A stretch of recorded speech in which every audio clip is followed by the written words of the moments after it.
안녕하세요. 계속 보면 부자 되는 희망복덕방입니다. 오늘 소개해드릴 물건은요. 방배동에 이 편한 세상 아파트가 나왔습니다. 세계동에 지어진 건데요. 제가 지금부터 차근차근 설명해드리겠습니다. 구독, 좋아요, 알림 설정 콕콕. 네, 방배동에 왔습니다. 여기 뭐 아파트가 많이 지어져 있긴 한데 서초구, 강남구 뭐 이런 쪽은 대단지 아파트가 없어요. 대단지를 지을 땅이 없습니다. 그래서 아파트가 다 이렇게 두 동, 세 동 이렇게 조금씩 있습니다. 네, 여기 정문이고요. 그래서 여기도 세계동에 지어졌어요. 199세대. 오늘 나온 거는 여기에 총 15층까지 돼 있거든요. 15층까지 중에서 5층인 아파트가 나왔습니다. 그래도 이렇게 뭐 동간거리도 넓고 이렇게 뭐 조경이나 이런 것도 잘 돼 있죠. 항상 손질은 잘 돼 있고 그리고 사시는 분들이 그냥 아담하고 그죠, 깔끔하고 이런 거로 소문이 난 동네잖아요. 방배동은 또 회장님들이 사시는 고급 빌라도 많고 뭐 어떤 사업체를 하시거나 이런 분들 좀 고급스러운 빌라 아니면 한 뭐 열 몇 세대 있는 아파트 이런 게 많은 게 이제 여기 서초구에다 모여 있죠, 그죠? 요 방배동에 특히 있습니다. 깔끔해요. 얘가 지금 그 동이 그렇게 세개동밖에 안 되지만 이 평수에 비해서 좀 싸게 나왔어요. 이게 61평형이거든요, 분양 평수가. 그리고 전용 면적이 50평이 되는 건데 지금 10억대란 말이에요. 20억이 안 됩니다. 네, 여기 주차장이 있고 1층도 있고 지하도 있고 주차는 넉넉합니다. 한 집당 한 뭐 2대 이렇게 해도 세 대죠. 이런 데는 61평 정도 되면. 네, 방배 이편한 세상 요 아파트고요. 항공뷰를 보면 바로 여기입니다. 여기 한 동, 두 동, 세 동 이렇게 딱 있죠. 네. 방배 이편한 세상 아파트고요. 그리고 바로 뒤에가 이렇게 다 숲이에요. 요 숲. 너무 좋죠. 예. 그래서 숲세권을 이루고 있구나. 이렇게 보시면 됩니다. 네, 여기 이제 엘리베이터 있고요. 출입문은 이렇게 돼 있습니다. 2024 타경 2846번의 사건번호를 가지고 있고요. 이게 대지권이 21평이에요. 21평. 21평의 대지권을 가지고 있고 건물 면적이 49.69평이니까 50평이라고 보시면 되죠. 그죠? 전용 50평. 분양 평수는 61평이었다. 보시면 되고 이것도 80% 정도 전용률이 나왔구나 생각하시면 됩니다. 그런데 감정가가 되게 싸죠. 와, 61평짜리가 24억의 감정가입니다. 그리고 현재 20% 저감돼서 19억 3천으로 시작을 하거든요. 3세대가 산다. 뭐 아파트 넓은 게 필요해. 난 혼자 살아도 넓은 아파트 살 거야. 아니면 사무실하고 겸용을 해서 나는 쓸 거야. 요즘은 이런 시설 그 건물 같은 게 잘 안 나가잖아요. 상가 이런 게. 왜 그러냐면 주택에서 거의 사업자를 내고 단독으로 사무실을 운영하거나 이러시는 분들이 많기 때문에 이렇게 넓은 아파트를 필요로 합니다.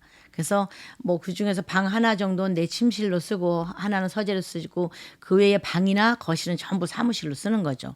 이제 그렇게 쓰시는 분들도 있기 때문에 요 넓은 아파트도 나름대로 또 인기가 있습니다. 삼계동에 199세대고요. 최고층은 13층 또는 15층까지 있습니다. 자, 오늘 나온 아파트는요. 5층입니다. 15층 중에 5층이 나왔고요. 공급이 61평이고 전용이 49.69평 50평이다 보시면 됩니다. 현재 요거는 총 3개동 199세대로 이루어져 있는데요. 101동, 102동, 103동 중에서 여기에 있는 아파트가 나왔다 보시면 됩니다. 이렇게 향은 남향인데요. 이건 거의 뭐 정남향이다라고 보시면 되죠. 요 아파트거든요. 요 동, 요거. 여기구나. 네. 내부를 좀 보면요. 방이 이렇게 4개가 있고 그다음에 요게 안방입니다. 그래서 여기 안방을 들어와서 네, 여기에 뭐 드레스룸 요런 게 있고요. 욕실 있고 그다음에 현관 바깥에 욕실이 하나 있습니다. 그래서 방 4개에 욕실이 2개다. 현관은 현재 이렇게 약간 북쪽 방향으로 나 있고요. 그다음에 거실의 향은 남쪽을 향하고 있습니다.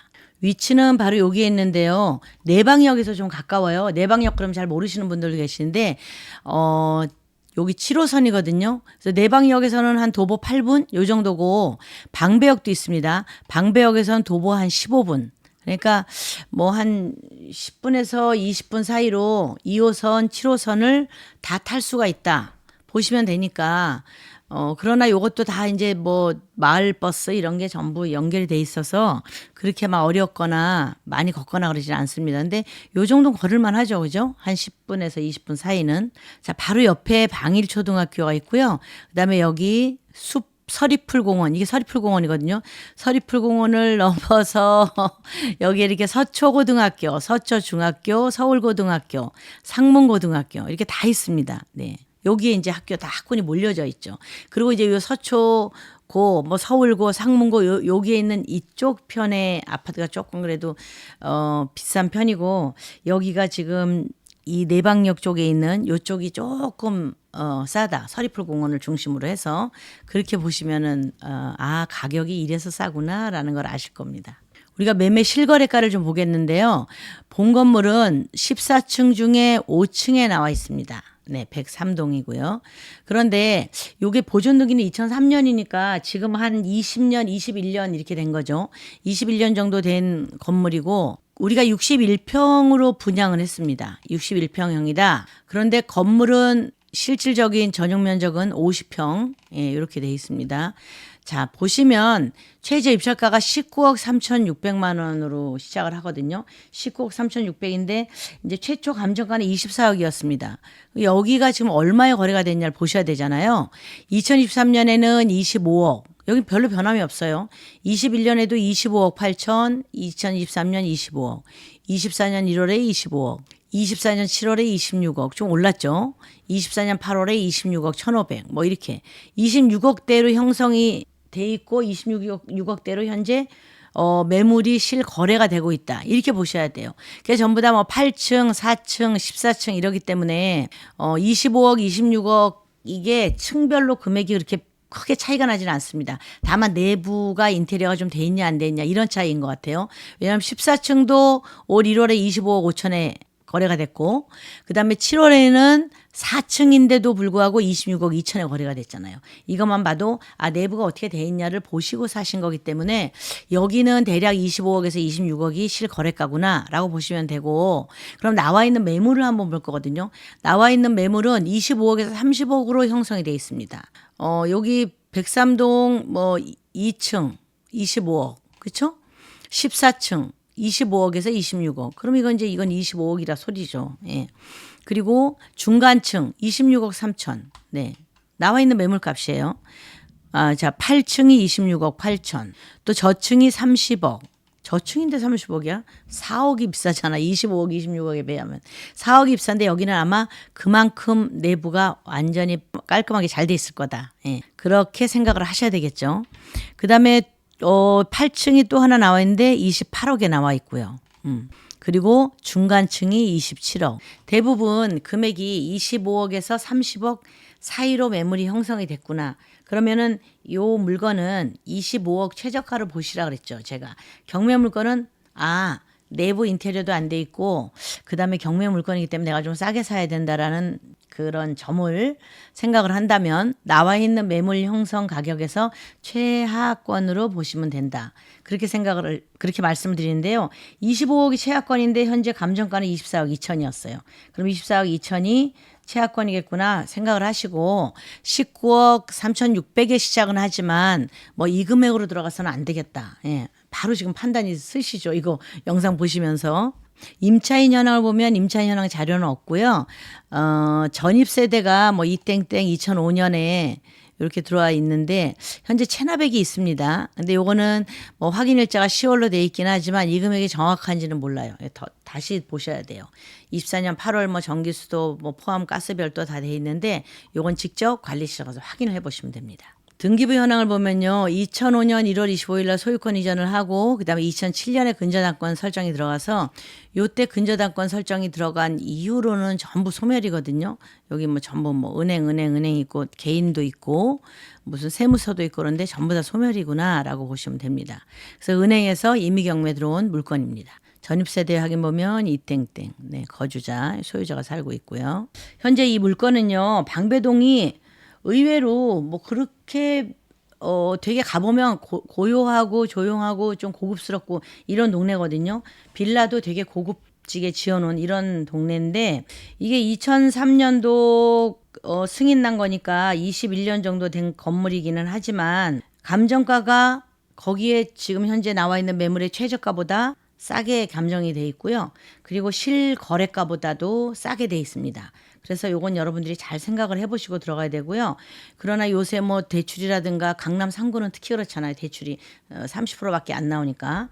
그래서 현금을 갖고 사실 분들은 사시고 그다음에 내가 1가구 2주택 뭐 이런 거 말고 첫 주택이면 더 좋겠다. 예, 그럼 대출에서 조금 유리한 면이 있거든요. 그래서 그렇게 조금 생각을 해보시고 첫 주택이 아니어도 그냥 무주택이면 대출이 좀 무난하고요. 내가 처음으로 집을 사시는 분들은 50%까지 대출이 가능합니다. 그렇기는 하지만 신용도는 다 보기 때문에 그 DSR이 다 맞아야 되거든요. 그래서 그런 거 잘 판단을 하셔갖고 하셔야 되는데 내가 돈이 얼마가 있어. 그래서 그 돈 갖고 이걸 살 수 있는지 없는지 이 집에 이런 집을 정말 갖고 싶은데 뭐 사무실로 써도 되고 그냥 집으로 써도 되고 가족이 많다거나 이런 분들은 이런 집을 하나 사시면 좋다고 제가 권해드리긴 하는데요. 그럼 돈을 얼마 갖고 있고 대출이 좀 부족하다라고 하시면 저한테 미리 조금 문의를 하세요. 그럼 제가 그분 소득과 여러 가지를 보고서 대략 대출이 50%면 50%, 40%, 30% 이렇게 얼마가 나올 수 있는지를 제가 알려드릴 수가 있거든요. 그리고 여기는 감정가하고 낙찰가하고 그렇게 차이가 많이 나지 않기 때문에 감정가의 몇 프로다 그러면 거의 그게 낙찰가에 대출되는 금액과 비슷하다라고 보시면 됩니다. 다른데 감정가가 세고 낙찰가가 낮은 경우에는 사실 그 낙찰가에 의해서 한 7, 80%까지도 대출이 가능합니다라고 말씀을 드리지만 강남 상구 특히 방배동 같은 경우에는 그 감정가보다 낙찰가가 그렇게 낮지가 않기 때문에 그거나 비슷하다고 보시면 되거든요. 그래서 다른 데는 낙찰가에 70% 80% 된다는데요. 그거는 강남 상구가 아닌 다른 곳이다라고 생각을 하시면 되고요. 그러나 꼭 이 집을 갖고 싶으신 분은 저희한테 연락을 주시면 제가 대충 금액을 맞춰서 얼마 현금 가지고 있으면 이 집을 가지실 수가 있다. 대출은 얼마만큼 된다. 그걸 자세하게 상담을 해드릴 수가 있습니다. 곰곰이 생각해 보시고 연락 주십시오. 이상 희망복덕방이었습니다. 감사합니다.